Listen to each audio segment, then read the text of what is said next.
So this is part 24, and part 23 ended on the note of my experience at a Pakistani restaurant where I realized like they were looking out for me.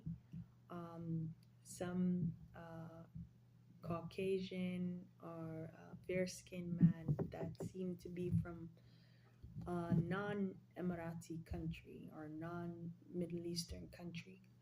He was there in the store and he was staring at me.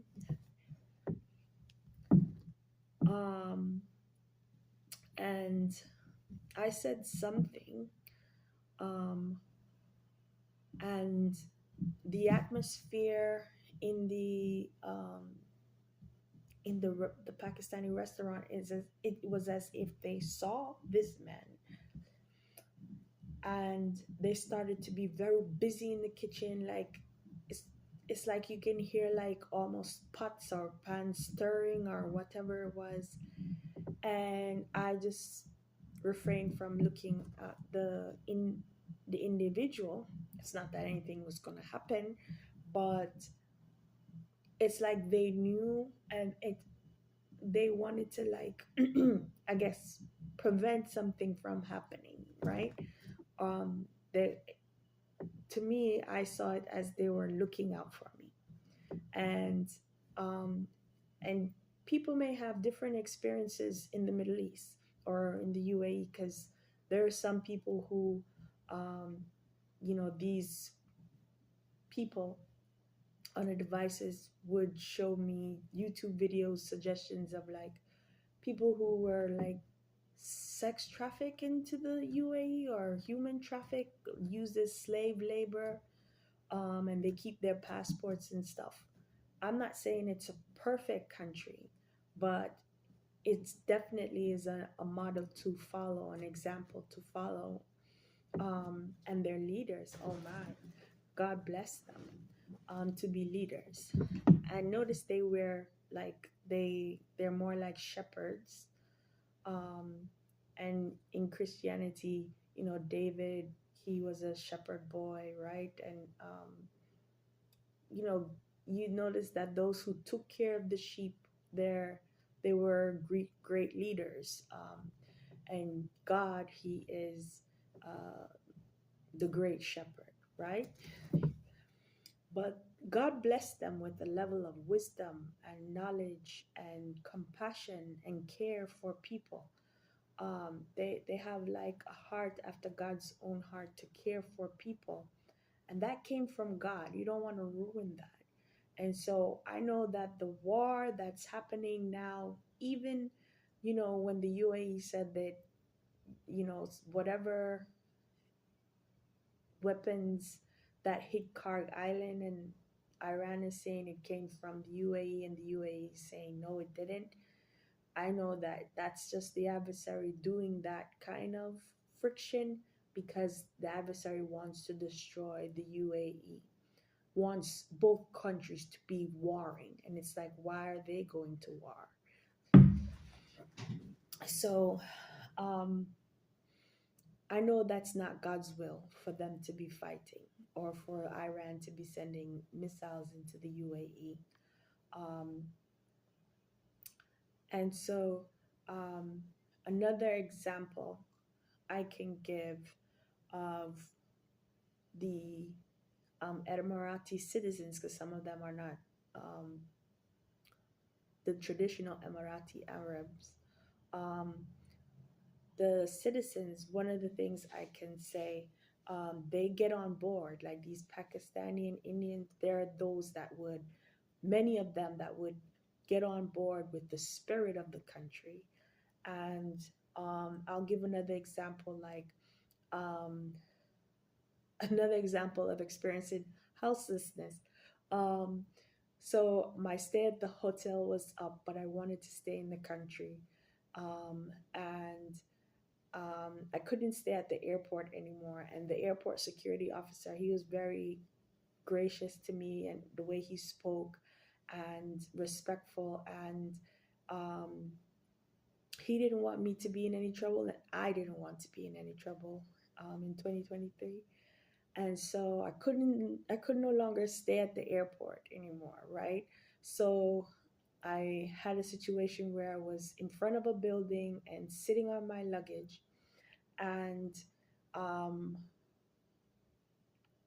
the I guess the security person of that building, he must have been an Emirati citizen, um, said that I couldn't stay there. But he was so kind. He helped me with my luggage, brought me to this place where I could sit, and it was like an Indian restaurant down the way. And and I was in that area because I was trying to like get money from like assistance from my brother, but it didn't come through because I wanted to stay. I was looking for a job, but a job didn't come through, and I left feeling like a part of it could possibly be due to Officer James Johnson, right, of the USA, and what he did. But anyway, um, to stay on point, the Indian restaurant, like they allowed me to sit there, and the man gave me money. So if I needed anything to eat, I guess I could get it from the restaurant. Very kind, not wanting anything in return. It's very different from the way certain people handle you here in the USA. Like if a situation like that happens, they call the police and they get you arrested for stupidness. Like a lot of people in the Broward County Jail, some were saying that their boyfriend called the cops on them or they had a seatbelt issue. So a lot of them don't deserve to be in the jail, but they're there because people are liking to call the cops and stuff. And the cops take it to the next level. Instead of like assessing and solving things, they would like just want to arrest them. And then I remember being on the bus and they have this woman was talking on the phone here in Florida and was saying, I baker rack her ASS. And so they like doing that kind of stuff down here in Florida. um, and it's like a form of what is it, Baker Act prison kind of thing where they hold you, but you can be released after the doctor allows you to be released. Um, and so it's very different what I experience um, being in the UAE versus the USA and the type of culture in the USA. Like they'll look out for you, right? I'm not saying it's 100% perfect. People can, these wizards and Satanists and adulterers can fly from wherever because they have money, billions of dollars in whatever industry they're in, or money to pursue and hunt. The Epstein files talked about, they were hunting um, people who they identify as blacks over here in the USA, which that identification system, I must have talked about it because it sure doesn't come from God. And so they'll do that because they like to hunt people, drive them crazy mentally, or hunt for blood, or try to make a whore, or put these females between a rock and a hard place and then say, oh, prostitution is what you should do, kind of thing. They'll do stuff like that here in the USA. So you do have some unwholesome or ungodly or adulterous men who they're just really against God. And that's why I believe the war against the UAE, and especially sending more missiles into the UAE more than Israel, which Iran always had issues with Israel, is just very strange to happen. And the thing that I notice too, about certain countries in the Middle East that are peaceful, and you can experience more of the peace of God there, because I mentioned before, like even at the airport, you could feel the peace of God at Dubai, and Dubai International Airport, and basically someone else said that she felt the same thing too. Like there's this peace that you feel. And they do pray at that airport 5 times a day, and they have prayer rooms, and I went into a prayer room, and it was really nice. And so they have one for men and one for women, just very nice. And and God still led me to whatever scripture, or would talk, like lead me there, or whatever I'm experiencing some difficulty with communication. God will lead me to whatever scripture um, while I was in the room. That's what I believed, and so it was, there was a difference. And so Satan on the devices hear about this, and he's against godliness. He's against peace. He's against that level of protection, because obviously in the USA, a lot of people don't experience that. And we'll fight that. And I think that's what he's doing through this current Iran um, versus Israel and the USA war. Um, and um, and I know it's the adversary, because I think between 2019 and 2020, because of the unjust arrest or court case that God brought me out of and dismissed it, brought down the power of those lies. Um, I was hungry at one point. And so the Spirit of the Lord led me to the encyclopedia, where it says Oman. So I started reading about Oman. And so I felt, okay, maybe I need to contact somebody in Oman. And so through WhatsApp, I found this Shukran supermarket and tried to contact them and whatever. I didn't hear from them. And then I think some years later, I found out that they were shut down. Um, could be Satan too doing that. And so basically, um,